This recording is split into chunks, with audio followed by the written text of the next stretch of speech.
A few days later, after finishing all the paperwork, I packed my things and left my in-laws' house. I told my mother-in-law I was leaving today and gave her a polite bow. She glared at me and said, "You've been a terrible wife and mother, from the beginning to the end." Then she accused me of being the worst mother for leaving my kids.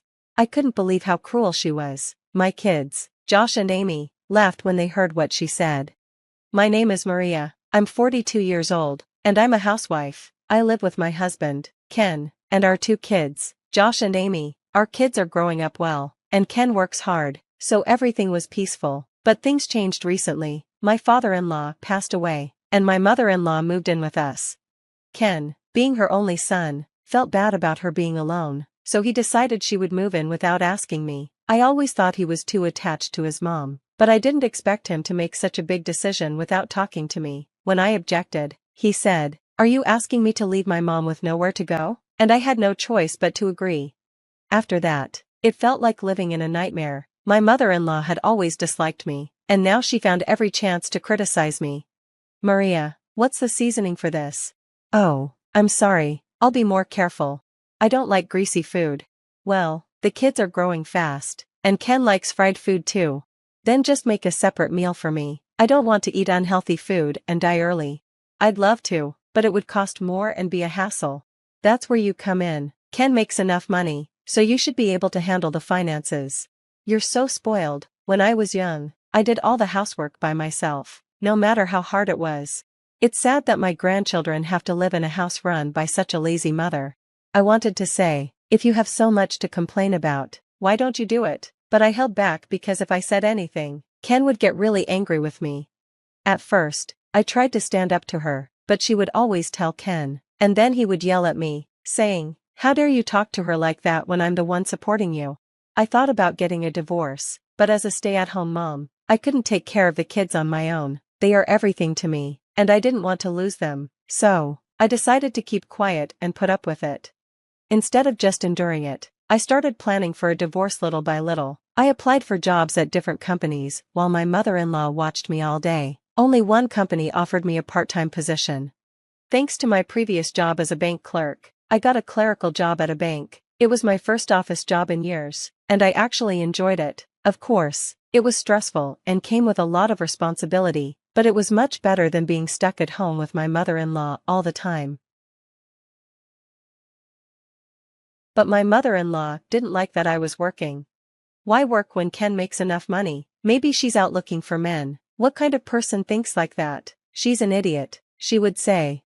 It's true that Ken makes a good salary, but since his mother moved in, our expenses have gone up, so we're not in a position where we can afford everything.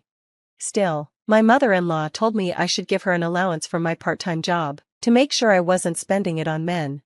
When I refused, saying it wasn't possible, she went straight to Ken. That night, when Ken came home from work, he yelled at me just like before. "Are you having an affair?" "What? No, I'm not. My mother said you're using your part-time salary to pay for men." "I'm not doing that." "Why are you believing her lies? Just stop, then prove you're not guilty by giving her the allowance she wants." "Oh no." Then, my mother-in-law came in, smiling smugly. $500 a month. That much? That's what my mother says, so you need to give it to her. In the end, I couldn't fight them both. I had to give most of the money I earned from my part-time job to my mother-in-law as an allowance. To make things worse, she told the kids, "Your mother is a horrible adulterer," with a smirk on her face. Even my kids, who were in junior high, knew what that meant. It was terrible to lie like that. I felt it was so unfair, and it was ruining my life. Then, something happened that made everything even worse.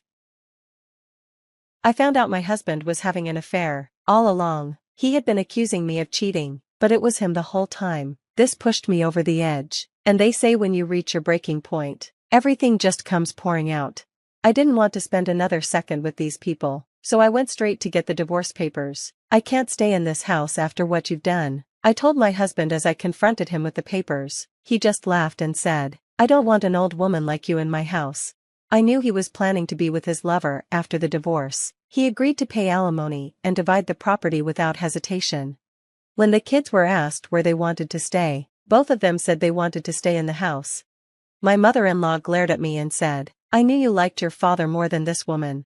A few days later, after completing all the paperwork, I packed my bags and left my in-laws' house. I told my mother-in-law I was leaving that day, bowing to her as a gesture of respect. She smirked and sarcastically said, "You've been a terrible wife and mother from the start." Then she added, "You're such a bad mother to leave your children." I didn't know how she could keep making fun of me. My kids, Josh and Amy, laughed at what she said.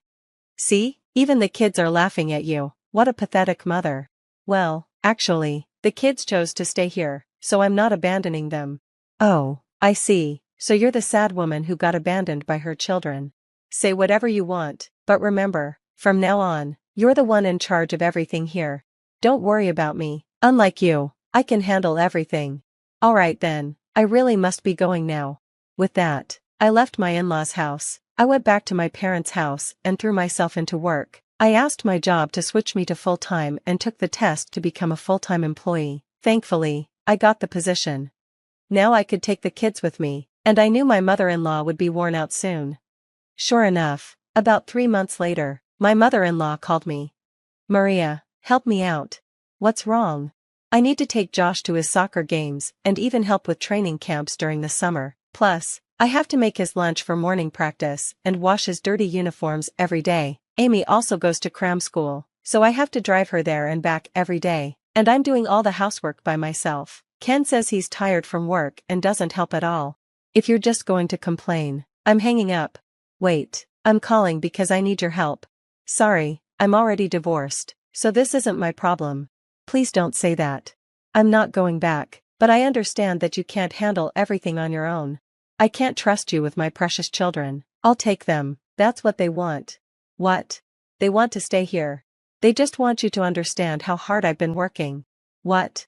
"Yes, when I decided to get a divorce, the first thing I did was talk to the kids. They said they'd stay with you at first." Amy said, "But that means grandmother and the others are just kicking you out." "Right, Mom?" Then Josh said, "I don't like that. We know how hard you work, Mom, so they decided to stay and show you how hard it is to live with you." I was so relieved to know that my kids were on my side. I made up my mind that I would work hard and make enough money to bring them home for good. Well then. Yes, everything went according to plan. I'm now a full-time employee, and I'll take the kids. Oh no. I hired a lawyer and demanded custody. Since the kids wanted to live with me, the court quickly agreed to transfer custody. When I told his boss about the affair, they were shocked. My ex-husband was moved to a department where he wouldn't be able to advance in his career. Because of this, he can no longer afford the mortgage on the house. My ex-mother-in-law was also ordered to get a job, which she hated. She was furious that her son was making decisions for her. Now, my ex-husband and ex-mother-in-law are blaming each other. They'll probably have to leave the house, but that's not my concern anymore. As for me, I rented an apartment and moved in with my children. They're growing up to be amazing kids. My daughter cooks, and my son helps with the laundry and cleaning. I want to be able to support them so they can do whatever they want in the future, so I'm going to keep working hard to earn money. Thanks for watching. If you liked this video, please subscribe to the channel. See you in the next one.